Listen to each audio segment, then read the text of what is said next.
नमस्कार, स्वागत है आपका फिफाना हिंदी क्लासेस के YouTube चैनल पर। और इस क्लास में अपन पढ़ रहे थे हिंदी भाषा की शिक्षण विधियां।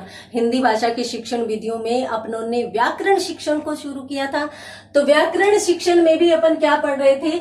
अपन व्याकरण शिक्षण की विधियों को पढ़ रहे थे। देखिए, व्याकरण शिक्षण की विधियों को इतना अच्छे से और इतना समय लेकर इसलिए भी करवाया जा रहा है क्योंकि व्याकरण शिक्षण की विधियां आपके संस्कृत में भी काम आने वाली है।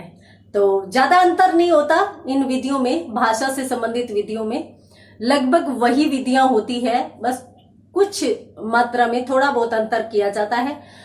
और अंतर ज्यादा इसलिए नहीं होता क्योंकि संस्कृत से ही हिंदी निकली है, तो जाहिर सी बात है उसी आधार पर इसका भी आकलन किया जाता है। तो इसलिए मैं यहाँ पर इस चीज को अपन विस्तृत रूप में देख रहे हैं। तो अपन पढ़ रहे थे व्याकरण शिक्षण की विधियों को।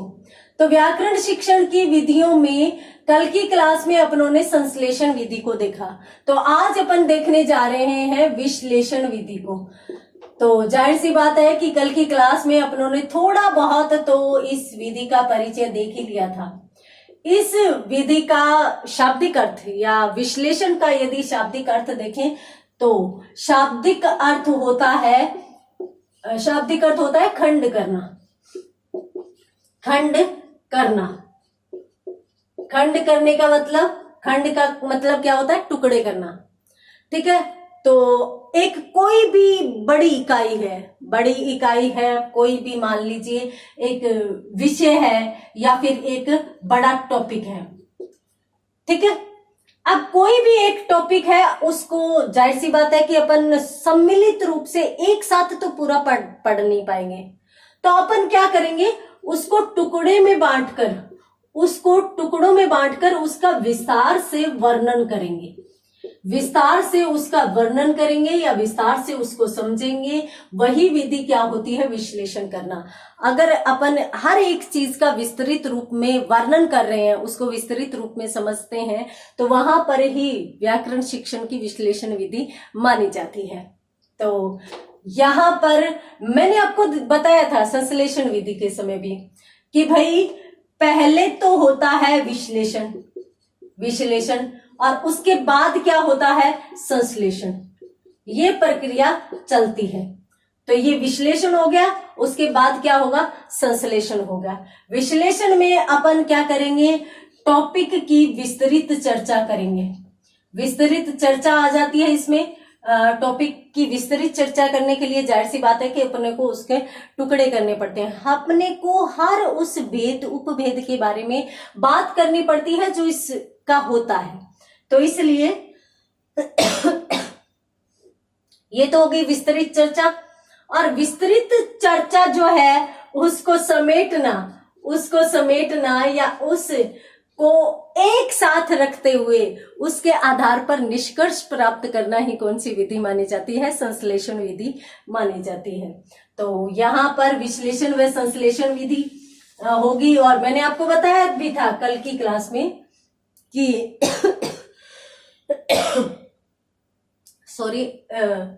कल की क्लास में अपनों ने देखा भी था कि दोनों विधियां एक दूसरे की पूरक है। विश्लेषण के बाद संश्लेषण। और यदि अपन यहां पर विश्लेषण विधि को पढ़ रहे हैं तो संश्लेषण से पहले का स्टेप संश्लेषण से पहले का स्टेप क्या होगा? विश्लेषण होगा। यानी अपने को विश्लेषण विधि का पूर्ण अध्ययन करने के लिए आवश्यक है कि अपन संश्लेषण विधि का भी ज्ञान प्राप्त करें। क्यों? क्योंकि अपनों ने विस्तार से चीजें तो बहुत देख ली, जब तक उस आधार पर निष्कर्ष नहीं निकाला, जब तक अपन उस आधार पर किसी सार या संक्षेप रूप में चर्चा नहीं करते, तब तक वह विधि अधूरी मानी जाती है। तो यही है विश्लेषण विधि में। तो अपन देख लेते हैं यहाँ पर कौन कौन सी चीजें कही जा सकती है। सबसे पहले तो मैं आपको बता देती हूं कि ये जो विश्लेषण विधि है वो गणित की सर्वाधिक महत्वपूर्ण विधि है।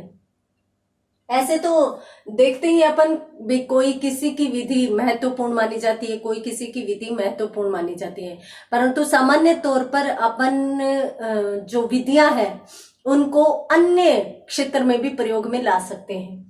तो कैसे ला सकते हैं? देखिए, सामान्यतः सबसे पहले तो अपन देखें, ये जो मैथ्स है उसी में ही ज्यादा विश्लेषण किया जाता है।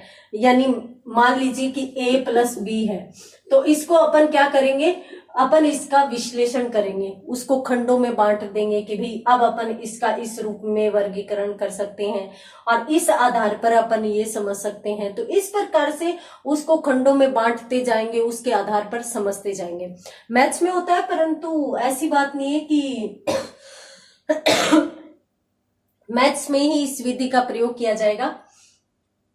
इस विधि का प्रयोग हिंदी में भी किया जा सकता है, हिंदी व्याकरण में। जैसे अपन संधि पढ़ रहे हैं, तो संधि तो टॉपिक ही ऐसा है मैथ्स के टाइप का, उसमें भी सूत्र चलते हैं, उसमें भी नियम चलते हैं और नियमों के आधार पर अपन क्या करते हैं, निष्कर्ष निकालते हैं। तो पहले तो मैं आपको ये क्लियर कर देती हूँ कि भाई यह विधि मूलतः तो किसकी है, गणित शिक्षण की है, परंतु इसको अपन हिंदी में भी प्रयोग में लाते हैं। तो अपन कह सकते हैं कि भी यह विधि गणित शिक्षण की महत्वपूर्ण विधि मानी जाती है। तो एक बात तो ये होगी कि यह विधि है वो गणित शिक्षण की महत्वपूर्ण विधि मानी जा सकती है। इसके साथ साथ अपन दूसरी बात क्या कह सकते हैं कि भाई इसमें जटिल समस्या का हल, उसके जो जटिल से यानी जटिल से जटिल या कठिन से कठिन जो समस्या है उसका हल अपन किस के द्वारा प्राप्त करते हैं, विभिन्न खंडों में और खंडों की भी जानकारी के द्वारा। तो अपन कह सकते हैं कि इस विधि द्वारा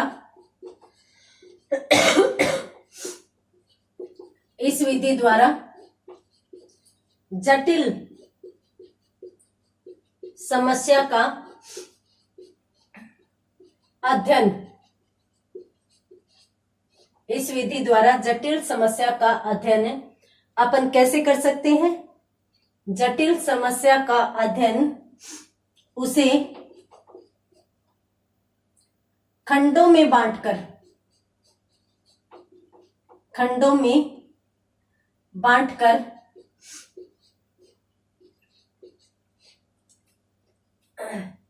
ज्ञात किया जा सकता है। या फिर अपन ज्ञात को नहीं लिखेंगे, किया जा सकता है को लिखेंगे। तो इस विधि द्वारा जटिल समस्या का अध्ययन उसे खंडों में बांटकर किया जा सकता है। तो इसलिए यहां पर यह विधि मैथ्स से बाहर निकल जाती है, क्योंकि कोई भी जटिल समस्या हो तो उसका यदि अपन टुकड़ा करके उसको खंडों में विभक्त करके यदि अपन उसको पूर्ण रूप से विश्लेषित कर समझते हुए आगे बढ़ते हैं तो वहां पर कौन सी विधि मान ली जाएगी, विश्लेषण विधि। तो जल्दी से स्क्रीनशॉट लीजिए, उसके बाद अपन बढ़ते हैं आगे इस विधि में कौन सी चीजें हो सकती है। तो देखिए, इस विधि में है वो मानसिक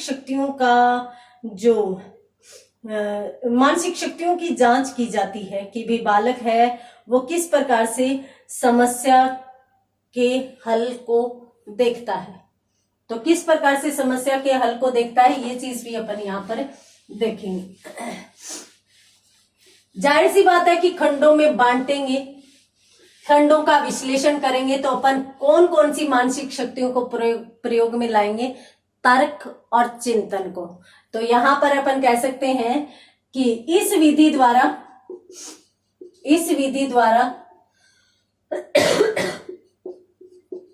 शिक्षण हेतु या शिक्षण के दौरान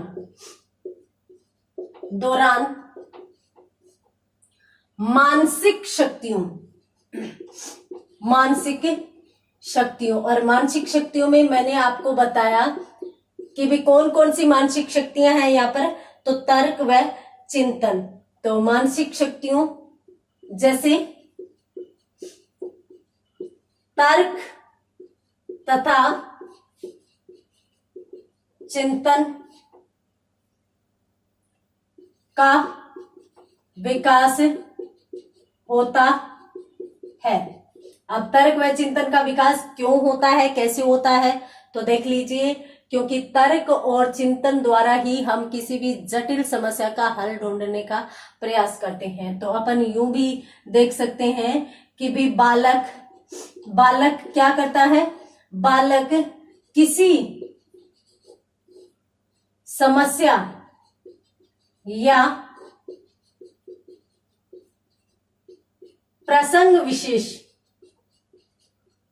बालक किसी समस्या या प्रसंग विशेष का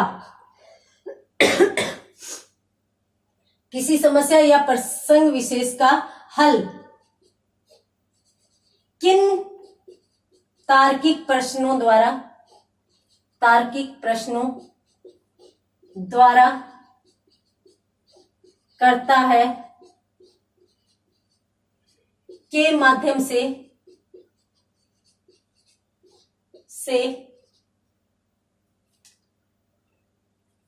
उसकी क्षमता की जांच भी की जाती है।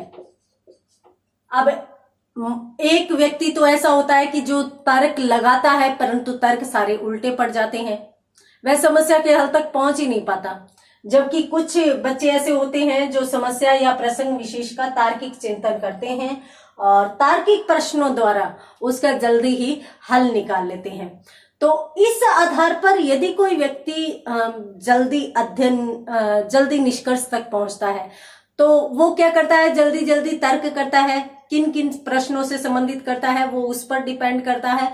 तो वो जैसे जैसे तार्किक प्रश्नों द्वारा समस्या का हल करेगा तो उसका मानसिक विकास होता जाएगा, उसमें चिंतन करने की, तर्क करने की क्षमता विकसित होती जाएगी। तो चलिए आगे देखते हैं अपन। यह शिक्षण विधि जो है वो बालक में तर्क व चिंतन क्षमता का विकास करती है। तो आगे अपन देख लेते हैं। देखिए, जो मैथ्स की बात करें ना तो मैथ्स में भी अपन मानते हैं कि भी बीजगणित व रेखा गणित प्रकार से इसके प्रकार होते हैं। तो जो बीजगणित होता है, जो रेखा गणित होता है, तो रेखा गणित में अब देखिए कि किस प्रकार से प्रश्नों का विश्लेषण किया जाता है। तो जाहिर सी बात है अपन जो प्रमेय होते हैं उनका विश्लेषण करते हैं। और यदि अपन बीजगणित की बात करें तो बीजगणित में जो समीकरण होते हैं उनका अध्ययन किया जाता है, उनका हल किया जाता है। तो इस प्रकार से बालक समस्या का समाधान करता है। यहाँ पर आप नोट लगाकर लिखेंगे, नोट लगाकर क्या लिखेंगे कि गणित में किस प्रकार से शिक्षण किया जाता है। तो गणित में या गणित शिक्षण के दौरान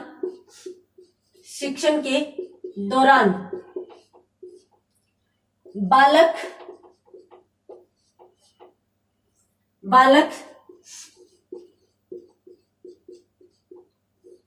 समीकरणों का हल या, और गणित शिक्षण में अपन यूं कह सकते हैं, गणित शिक्षण के दौरान बीजगणित के अध्ययन हेतु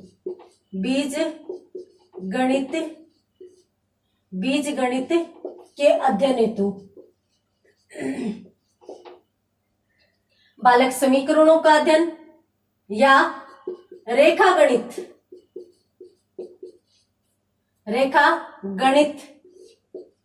के अध्ययन हेतु प्रमेयों, जो विभिन्न प्रमेय होती हैं, तो उन प्रमेयों को सिद्ध करने में या उन प्रमेयों को हल करने में, प्रमेयों को सिद्ध करने में, ये ज्यादा सही शब्द रहेगा। तो प्रमेयों को सिद्ध करने हेतु यह श्रेष्ठ विधि मानी जाती है। ये लीजिए, तो गणित शिक्षण में यदि अपन बीज गणित कर रहे हैं तो बालक समीकरणों का अध्ययन करेगा, समीकरणों का हल निकालेगा। तो समीकरणों को निकालने के लिए, उनका हल निकालने के लिए जाहिर सी बात है कि उसे तर्क करना पड़ेगा, उसे चिंतन करना पड़ेगा, उसे विचार करना पड़ेगा। तो उस दौरान जो वह विचार करेगा, कहां से लेकर एक समीकरण उसके सामने रख दी जाती है, उस समीकरण के हल तक पहुंचने के ये जो बीच के रास्ते को वो पार करेगा ना, तो वो बीच का पूरा रास्ता कौन सी विधि है? विश्लेषण विधि है। हल विश्लेषण नहीं है, हल संश्लेषण है। ठीक है, तो यहां पर बालक के सामने प्रमेय है। अब उस प्रमेय को बालक को सिद्ध करना है, तो वो उस प्रमेय से चलकर बालक सिद्ध करने तक, यानी इस स्टेप से इस स्टेप तक पहुंचने के बीच में जो भी क्रियाएं करेगा, वो सारी की सारी क्रियाएं किस में जाएगी? विश्लेषण में जाएगी। तो आप इसका भी स्क्रीनशॉट लीजिए। और उसके बाद अपन बात करते हैं, देखिए मोटे तौर पर अपनों ने संश्लेषण के साथ देख ही ली थी, तो मैं आपको सार रूप में कह सकती हूं। एक बार अपन थोड़ी सी संक्षिप्त चर्चा कर लेते हैं कि भाई निष्कर्ष रूप में क्या इसे कहा जा सकता है। तो अपन यूं कह सकते हैं, निष्कर्षतः क्या होगा कि एक समस्या या प्रश्न, तो अपन यूं कह सकते हैं कि एक समस्या या प्रश्न का हल करने हेतु बालक जिन जिन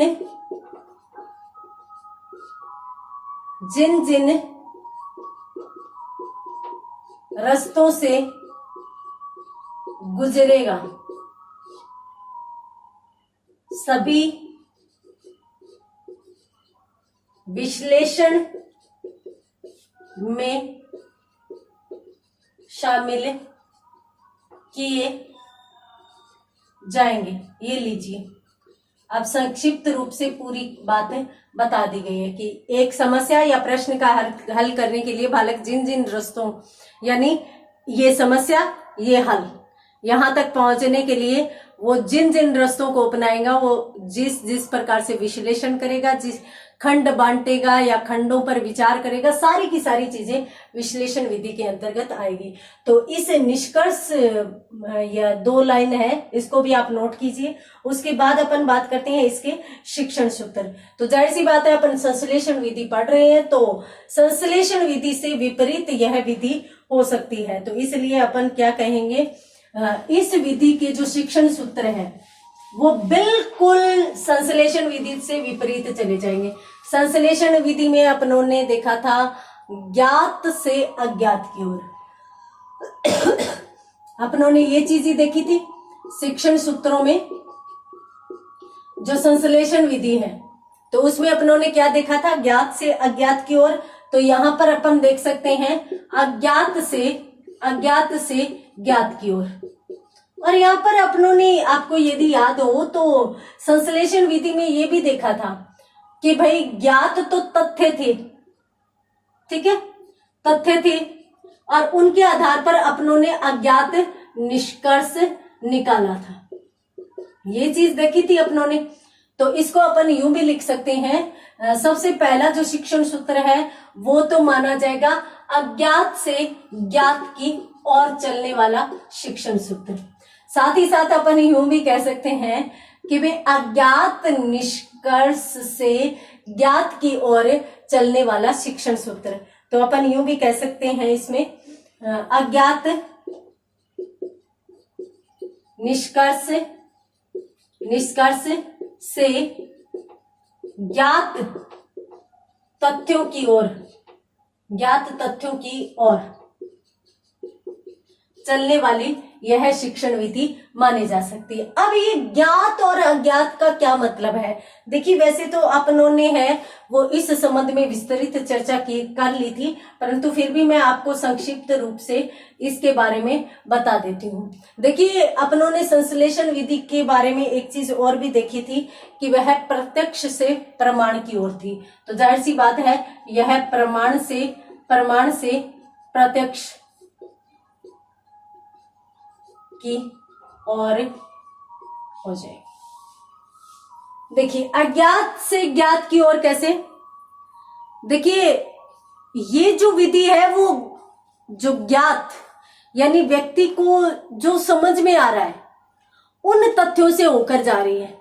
तो जाहिर सी बात है कि वह पहले तो मान लीजिए कि एक समस्या है, ठीक है, जिसके बारे में वह जानता नहीं है, तो उस समस्या को अपन बालक के समक्ष रखेंगे। बालक उसके बारे में जानता नहीं है, तो फिर वो क्या करेगा? तर्क करेगा, चिंतन करेगा और तर्क चिंतन के माध्यम से उसको समझने का प्रयास करेगा। तो पहले तो उस समस्या के बारे में वह अज्ञात था, परंतु धीरे धीरे विभिन्न तथ्यों की सहायता से वह ज्ञात की ओर चला जाएगा। उसी प्रकार से प्रमाण से प्रत्यक्ष की ओर सीधा का सीधा निष्कर्ष बच्चे के सामने रखा जाता है कि भाई ये चीज है, अब ये क्यों है ये आप सिद्ध करो।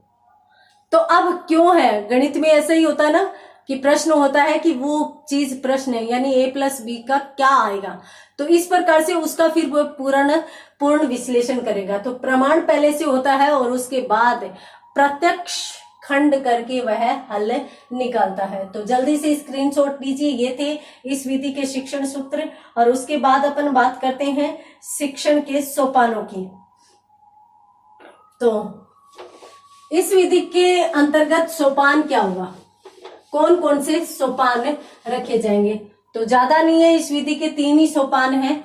सोपान की यदि बात करें तो सोपान, पहला सोपान यदि अपन देखें तो समस्या की प्रस्तुति, इसका पहला सोपान हो जाएगा। समस्या को अपनों ने किसी बालक के सामने रख दिया। उसके बाद बालक क्या करेगा? उस समस्या की अनुभूति करेगा। समस्या की अनुभूति वह बालक करेगा, यानी उसको अनुभव करेगा और अनुभव के बाद वहां से उस दौर से बालक गुजरेगा। ठीक है, समस्या को अनुभव कर लिया कि हाँ, पहले उसको समस्या दी और फिर यूं कहा कि आपको इसके हल तक पहुंचना है विभिन्न रास्तों से होकर। तो फिर वो उसको महसूस करेगा, अनुभव करेगा कि मैं कौन कौन से रास्ते अपना सकता हूं। फिर वह क्या करेगा? समस्या का विश्लेषण द्वारा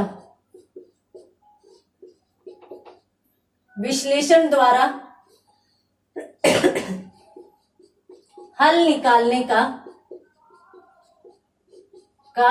प्रयास करेगा। तो पहला यदि अपन देखें तो इतना ही स्टेप हो सकता है, समस्या की प्रस्तुति, अनुभूति और उसके बाद विश्लेषण, या फिर अपन यूं भी कह सकते हैं कि विश्लेषण द्वारा खंड करना, एक ही बात है। तो ये क्या कहे जाएंगे? इस विधि के सोपान कहे जाएंगे। तो इनका भी स्क्रीनशॉट ले लीजिए। उसके बाद अपन बात करते हैं इसके प्रमुख गुण दोषों की। तो गुण दोष कौन कौन से हो सकते हैं, तो यहां पर भी अपन ये चीजें देख सकते हैं। तो सबसे पहले तो अपन इसके गुणों की बात करेंगे, इस विधि के गुण कौन कौन से होते हैं। तो गुण, पहली बात तो यह माध्यमिक स्तर के लिए अत्यंत श्रेष्ठ विधि मानी जाएगी। तो अपन कह सकते हैं कि भाई माध्यमिक स्तर पर या माध्यमिक स्तर पर श्रेष्ठ विधि या माध्यमिक स्तर पर श्रेष्ठ विधि कही जाएगी। पहली बात तो ये होगी। दूसरे गुण की यदि बात करें तो देखिए, इस विधि में बालक स्वयं हल खोजने का प्रयास करता है। ये चीज अपनों ने देख ली। तो बालक स्वयं समस्या का हल खोजने का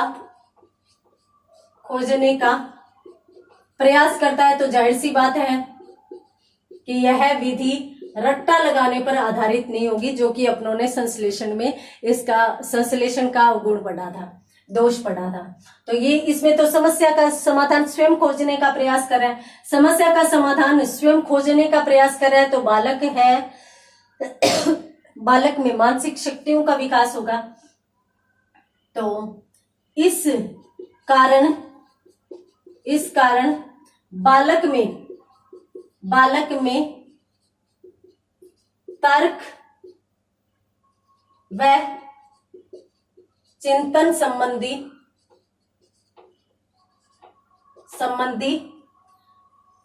इस कारण बालक में तर्क व चिंतन संबंधी क्या होगा, मानसिक शक्तियों का विकास होगा, मानसिक शक्तियों का विकास होगा। तो मानसिक शक्तियों का विकास होगा, ये चीज भी अपन देख लेते हैं। इसके साथ साथ अपन ये भी कह सकते हैं कि इसके द्वारा भाई बालक ने स्वयं कभी ठोकर खाता है, कभी सही रास्ते पर जाता है, तो इस विधि द्वारा जब वो ज्ञान प्राप्त करेगा तो वो स्थायी होगा। और इसके साथ साथ अपन ये भी कह सकते हैं कि भाई ये शिक्षण की मनोवैज्ञानिक विधि है। तो अपन यहाँ पर ये चीज भी कह सकते हैं कि यह एक मनोवैज्ञानिक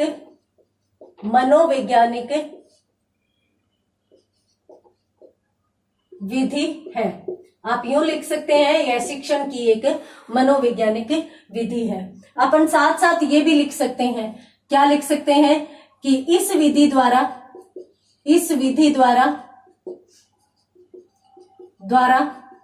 सीखा हुआ ज्ञान स्थायी होता है।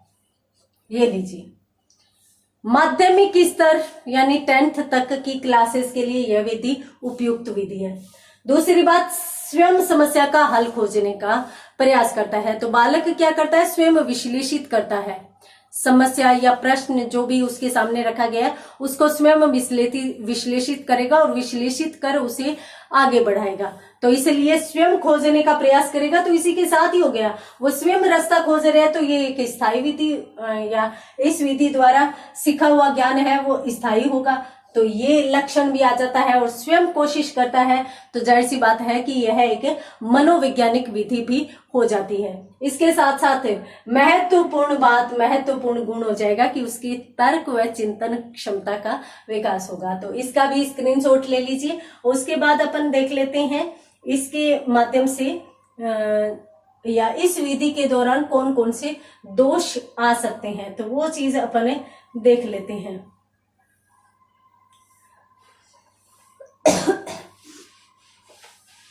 तो इस विधि के प्रमुख दोष कौन कौन से हो सकते हैं। जाहिर सी बात है, अपनों ने माध्यमिक स्तर को ले लिया तो छोटी कक्षाओं के लिए तो यह अनुपयुक्त हो जाएगी। ठीक है, तो पहली बात तो अपन इसके दोष में यही लेंगे कि भाई यह निम्न स्तर की कक्षाओं के लिए उपयोगी नहीं है। तो छोटी कक्षाओं पर या छोटी कक्षाओं में शिक्षण हेतु उपयुक्त नहीं।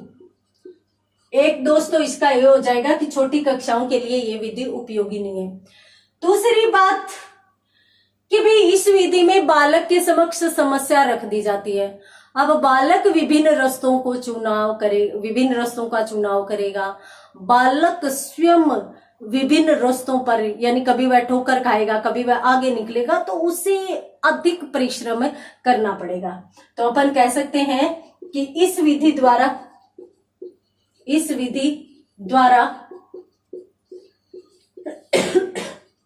शिक्षण के दौरान परिश्रम अधिक लगता है। ये चीज भी यहां पर महत्वपूर्ण हो जाएगी। दूसरी बात, जब बालक बहुत अधिक परिश्रम करते हुए निष्कर्ष तक पहुंचेगा तो जाहिर सी बात है कि पाठ्यक्रम का विकास ही नहीं हो पाएगा। जो भी सिलेबस है, अब एक समस्या का हल करने के लिए मान लो कि 3-4 दिन बालक को लग जाए तो पाठ्यक्रम तो वहीं रुक जाएगा। तो इसलिए अपन ये भी इसका दोष मान सकते हैं कि पाठ्यक्रम का विकास देरी से होता है। तो ये रहे इस विधि के तीनों दोष, और इस कारण अपन यूं कह सकते हैं कि भाई यह विधि, हालांकि यह विधि मनोवैज्ञानिक विधि है, रुचिकर विधि है, स्थायी ज्ञान होता है, परंतु फिर भी समय अधिक लगता है। तो इसका भी आप स्क्रीनशॉट लीजिए। और ये थी आज की कक्षा की एक महत्वपूर्ण विधि, विश्लेषण विधि, और यहाँ पर यह विधि कंप्लीट होती है। तो आज की क्लास को अपन यही विराम देते हैं। मिलते हैं अगली क्लास में अगली विधि के साथ। तब तक के लिए धन्यवाद।